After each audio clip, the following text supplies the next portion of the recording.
အစည်းအဝေးခန်းမတစ်ခုလုံးတိတ်ဆိတ်နေချိန်မှာကောက်ကျစ်တဲ့မိမဟာအတွင်းရေးမှူးမလေးကိုအလုတ်ပြုတ်အောင်နောက်ဆုံးလက်နက်ကိုထုတ်သုံးပါတော့တယ်သူမဟာမင်းညကအတွင်းရေးမှူးမလေးကိုစာရွက်စာတမ်းတွေပြင်ခိုင်းခဲ့ပြီးဒီနေ့အစည်းအဝေးမှာတော့တမင်တကာမှားယွင်းနေတဲ့စာရွက်စာတမ်းတွေကိုအစားထိုးတင်ပြခဲ့ပါတယ်ဗန္ဒာရေးကိန်းကနန်းတွေအကြီးအကျယ်မှားယွင်းနေတာကိုအကြောင်းပြပြီးဝန်ထမ်းတွေရှိမှတဲ့အတွင်းရေးမှူးမလေးကိုပေါ်ဆလုံးနဲ့လို့အပြစ်တင်ပါတော့တယ်ဒါတင်မကသေးပဲသူမဟာအတွင်းရေးမှူးမလေးရဲ့တိတ်ခါကူဖြစ်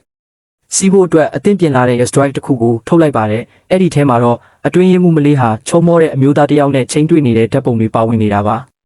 News တွေကဓာတ်ပုံတွေကို screen ပေါ်မှာပြလိုက်တဲ့အခါဝန်ထမ်းတွေကြားမှာတီတိုစကားတွေထွက်လာပါတော့တယ်။ကောက်ကျစ်တဲ့မိန်းမကငါးစုမှားလာတာပါလို့ဟန်ဆောင်ပြီးလိန်ညာပြောဆိုပါတယ်။ဒီမိန်းကလေးဟာကုမ္ပဏီကပတ်စံတွေကိုခိုးယူပြီးချုံမောတဲ့အမျိုးသားတစ်ယောက်ကိုထောက်ပံ့နေတာဖြစ်နိုင်တယ်လို့ဆွဆွဲပါတော့တယ်။ဒါကိုကြည့်နေတဲ့အတွင်းရေးမှူးမလေးနဲ့ CEO ကတော့ရဲချင်းစိတ်ကိုအတော်လေးထိန်းထားရပါတယ်။ဘာလို့လဲဆိုတော့ဓာတ်ပုံတွေကအမျိုးသားရဲ့မျက်နှာကိုတေချာမမြင်ရပေမဲ့အဲ့ဒီလူဟာ CEO ကိုယ်တိုင်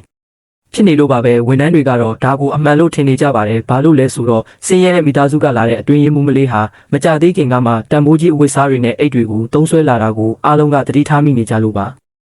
CEO ဟာချက်ချင်းရှင်းပြခြင်းမရှိဘဲကောက်ကျစ်တဲ့မိန်းမကိုဓာတ်ပုံတွေအကုန်လုံးတပုံချင်းစီပြဖို့ခိုင်းလိုက်ပါတယ်သူမကလည်း CEO ကသူမဘက်မှာရှိတဲ့အထင်နဲ့ဝမ်းသာအားရပြသခဲ့ပါတယ်ဒါပေမဲ့နောက်ဆုံးဓာတ်ပုံကိုရောက်တဲ့အခါမှာတော့အားလုံးဟာမြင့်တက်သွားကြပါတော့တယ်ဘာလို့လဲဆိုတော့ဓာတ်ပုံတွေကအမျိုးသားဟာတခြားသူမဟုတ်ဘဲသူတို့ရဲ့ CEO ကိုယ်တိုင်ဖြစ်နေတာကြောင့်ပါကောက်ကျစ်တဲ့မိန်းမဟာတုံ့လောက်သွားပြီးဘာလို့ရှင်ကဒီမိန်းကလေးနဲ့ရှိနေတာလဲလို့မေးတဲ့အခါCEO ကသူမဟာငါရဲ့အတွင်းရေးမှုဖြစ်လို့ညတိုင်းအလုပ်တွေအတူတူလုပ်ရတယ်ဒါကြောင့်ငါကိုယ်တိုင်သူမကိုအိမ်ပြန်ပို့ပေးတာလို့အေးအေးဆေးဆေးပဲဖြေကြားခဲ့ပါတယ်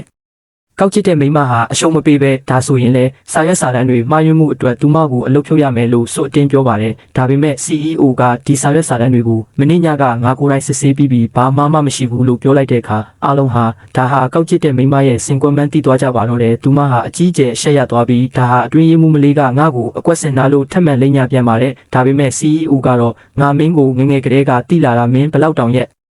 စက်တက်လဲဆိုတာငါအတိဆုံးပဲလို့ပြောပြီးအတွင်းရေးမှုမလေးဘက်ကရက်တီပေးခဲ့ပါတယ်ကောက်ကျစ်တဲ့မိန်းမရဲ့အစီအစဉ်တွေဟာအကုန်လုံးပျက်စီးသွားခဲ့ရပါပြီ